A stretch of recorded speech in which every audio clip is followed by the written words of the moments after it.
In this lecture, we are going to be discussing the social construction of childhood. In sociology, a social construction is an idea or concept that doesn't exist in the natural world. It's created and shaped by the society we live in. These constructions come from our shared values, beliefs, and practices, and they're constantly evolving as society changes. For example, take the concept of gender. In some cultures, being masculine might mean being strong and assertive, while in others it might include being nurturing and gentle. These ideas don't come from biology, they come from what society believes and values at that time. This is a powerful example of how something that feels natural or normal to us can actually be constructed by our culture and history. So, what about childhood? It's easy to think of childhood as simply a natural stage of life. Children are small, growing, and learning. Of course, there are biological elements, like how babies need adults to survive, or how puberty signals the start of adolescence. But sociologists argue that childhood is not just about biology, it's also about how society decides what children should be like, what they're allowed to do, and how long they're considered children. For instance, in the UK, childhood legally ends at 18, but in some countries it might end earlier or later, depending on local laws and customs.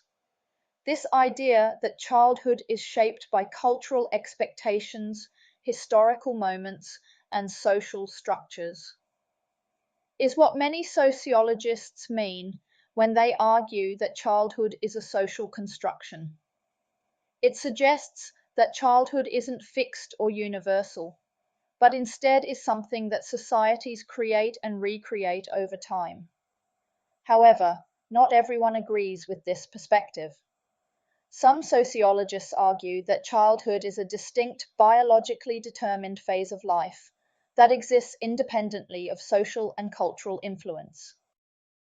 One of the key reasons sociologists argue that childhood is socially constructed is because of cultural relativity, the idea that childhood differs significantly from culture to culture. This suggests that what it means to be a child isn't simply about biology, but about how societies define and shape children's roles, expectations, and daily experiences. Ruth Benedict was one of the first to highlight this idea. She argued that in many societies, children take on roles and responsibilities that would be considered adult in Western cultures. This challenges the notion that childhood is a universally protected or dependent stage. For instance, Benedict pointed to examples like children in Samoa, who were expected to contribute to family work and decision making, whereas children in the United States were typically shielded from such responsibilities. This contrast suggests that what's considered normal for children is based on cultural norms rather than natural stages of development. Samantha Punch's research in rural Bolivia built on this idea. She used an ethnographic approach. She lived in the community, observing and interviewing children and families. She found that children as young as 5 were expected to help with farming, care for siblings, and contribute to household survival. Unlike in the UK, where children are typically seen as needing protection and education, Bolivian children were viewed as competent members of the household from a very young age. This challenges the Western idea that childhood is about dependency and play. Bronislaw Malinowski, an anthropologist, also used participant observation in his study of the Trobriand Islanders. He found that children in these communities had much more freedom and were deeply integrated into community life. They participated in rituals, helped with daily tasks, and learned through experience rather than formal schooling.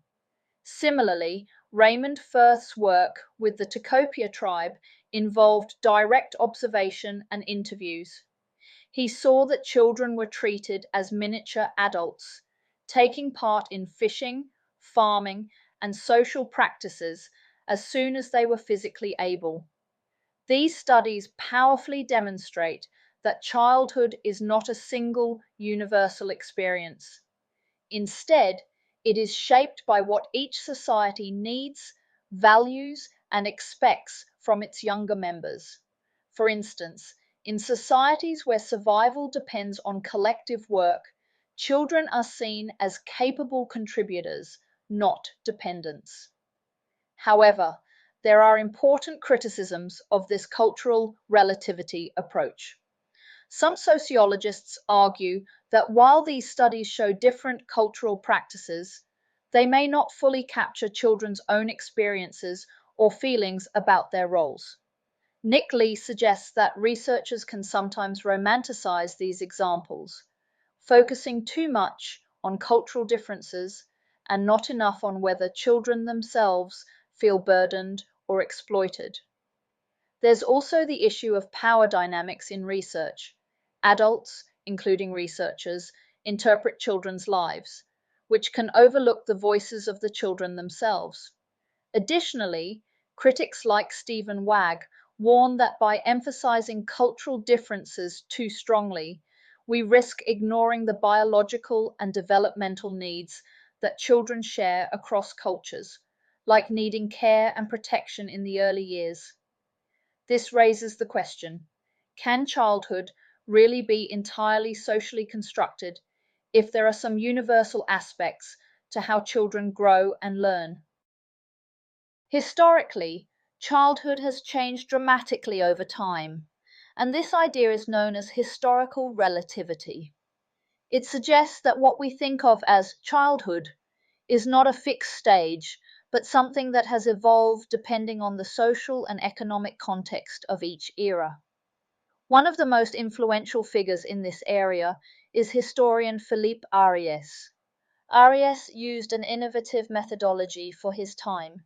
He studied paintings, diaries, and other historical documents from medieval and early modern Europe to see how children were depicted and talked about. Based on this, he argued that in pre-industrial societies, children were seen as mini-adults rather than a separate group. They wore adult-style clothes and were involved in work alongside adults, such as helping on farms or in family workshops. There was no clear sense of childhood as a protected or innocent stage. Children simply joined in with the adult world as soon as they were physically able. Arias believed that the Industrial Revolution in the 18th and 19th centuries was a turning point in how children were viewed. With industrialization came factories and urban living, and children were often forced to work long hours in dangerous conditions. This led to a growing awareness of children's vulnerability and the introduction of child protection laws, like the Factory Acts in Britain. These laws limited the hours children could work and eventually banned child labour altogether. Compulsory education laws were also introduced, reinforcing the idea that children needed schooling and protection rather than work. These changes marked the beginning of what we think of today as modern childhood, a time for education and development separate from the adult world. While Aries's work was groundbreaking in showing that childhood has a history, it has also been heavily criticized. One major criticism comes from historian Linda Pollock, who argues that Arias relied too much on artwork and upper-class documents, which didn't always reflect the daily lives of ordinary children. Pollock suggests that even in medieval times, parents cared deeply for their children and recognized their special needs, even if this wasn't obvious in paintings or legal documents. Another criticism is that Aries's idea of children as mini-adults might have been overstated. More recent studies using parish records and family letters suggest that even in pre-industrial times, there was some recognition of childhood as a distinct phase, particularly in terms of how children were cared for in the home. Finally, some sociologists argue that focusing too much on historical differences can ignore the biological and psychological aspects of childhood that are more universal. For example, while children's roles and expectations might change over time, their basic needs for care, emotional support, and safety remain the same.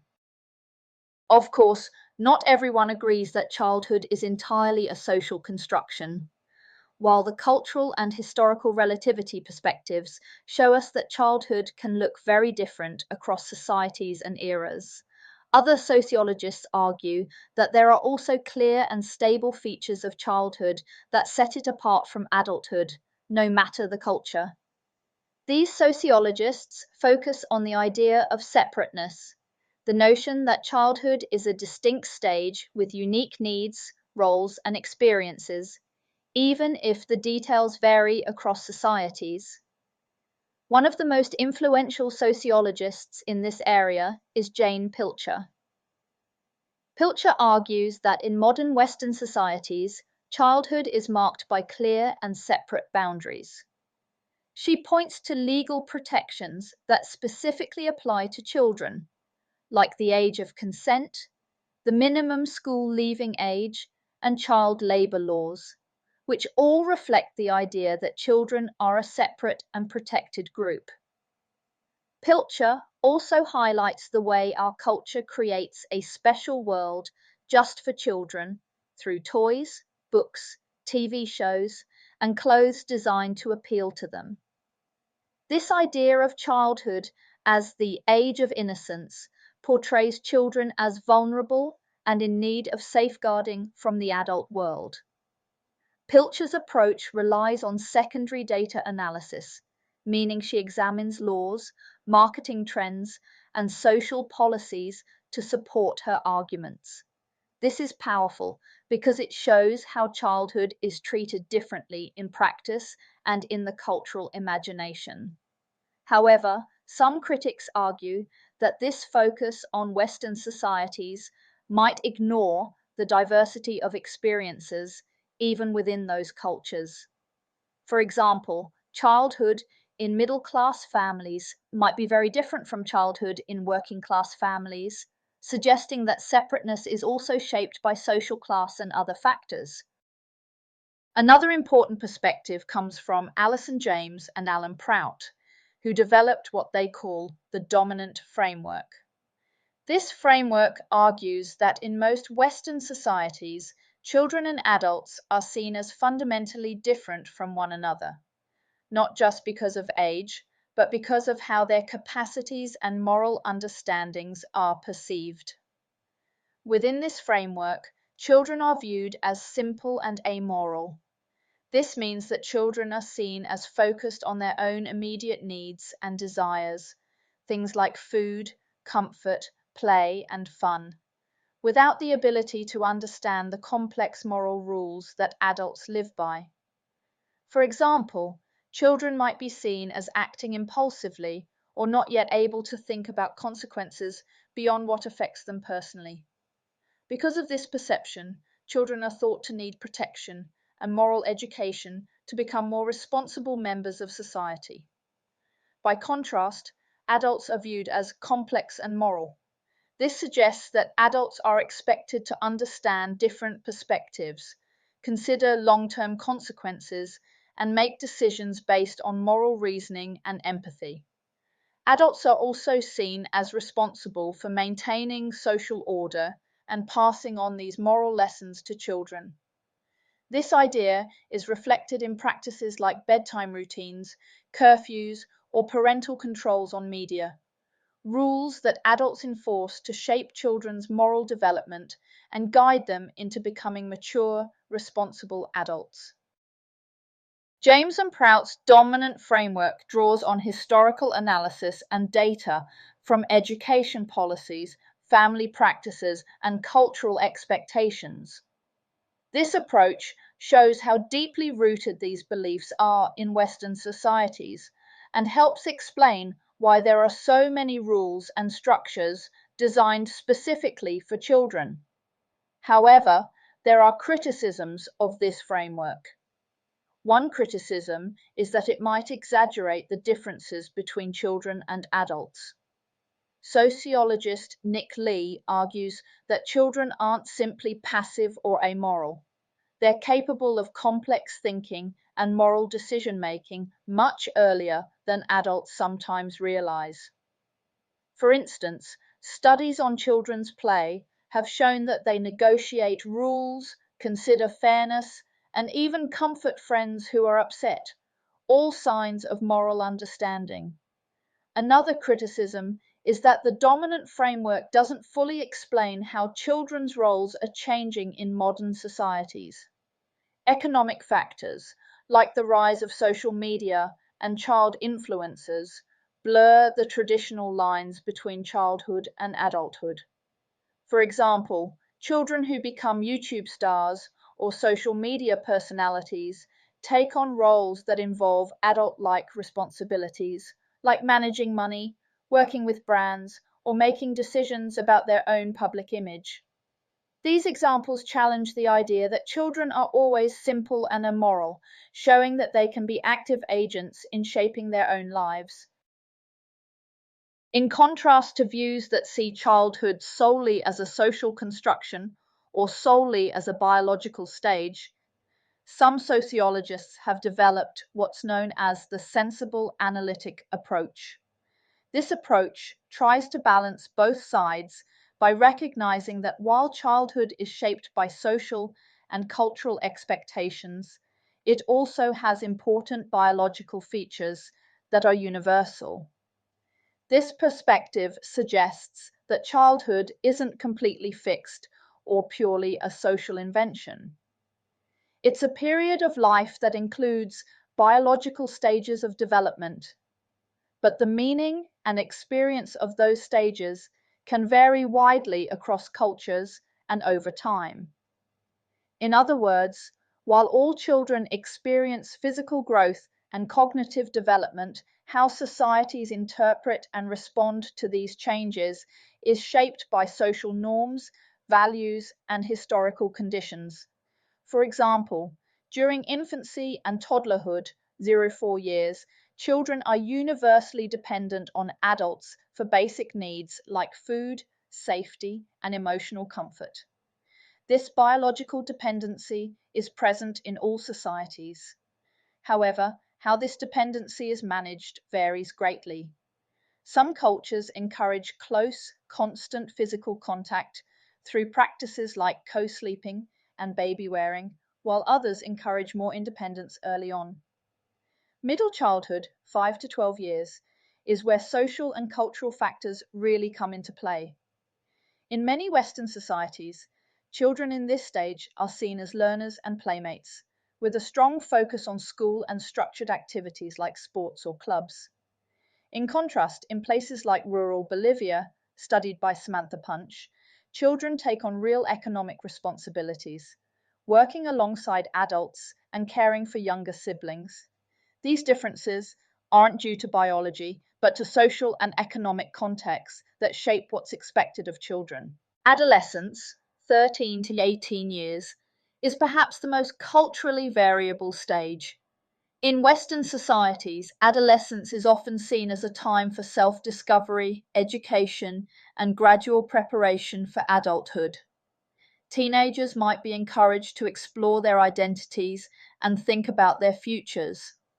However, in many non-Western societies, adolescence can be when adult responsibilities begin. For instance, anthropologist Margaret Mead found in Samoa that young people were expected to marry and work soon after puberty, without a long phase of self-discovery like in the West. The sensible analytic approach helps us see that while all children go through these biological stages, what each stage means and what children are expected to do can be very different depending on the cultural and economic setting. It combines the insights of developmental psychology, which focuses on the physical and cognitive changes children go through, with the insights of sociology and anthropology, which show us how these stages are given meaning by society. Despite its balanced view, the sensible analytic approach is not without its criticisms. Some argue that it can be too general, making it hard to pinpoint exactly when and how biology or culture matters most. It might also overlook the real power of social structures, like laws and education systems, in shaping children's daily lives. For example, while it's true that all children experience puberty, the fact that some societies expect teenagers to enter full-time work, while others keep them in school until 18, has huge consequences for their life chances. Additionally, critics like sociologist Nick Lee suggest that the approach still risks seeing children as passive, simply reacting to biology or culture. Instead, children can be active agents who help shape their own experiences of childhood, negotiating the expectations placed on them by adults. So, is childhood a social construction? These different approaches show us that the answer depends on which perspective we take. Cultural and historical relativity offer powerful evidence that childhood changes across cultures and time. The idea of separateness and the dominant framework show us that in the West, at least, children are seen as distinct from adults. And the sensible analytic approach helps us see that childhood is both a natural part of growing up and something that's shaped by our culture. Next time you see a child influencer on TikTok or hear about children working on family farms around the world, think about how these examples fit into these different approaches. They show us that what it means to be a child isn't fixed. It's shaped by who we are, where we live, and what our society values most.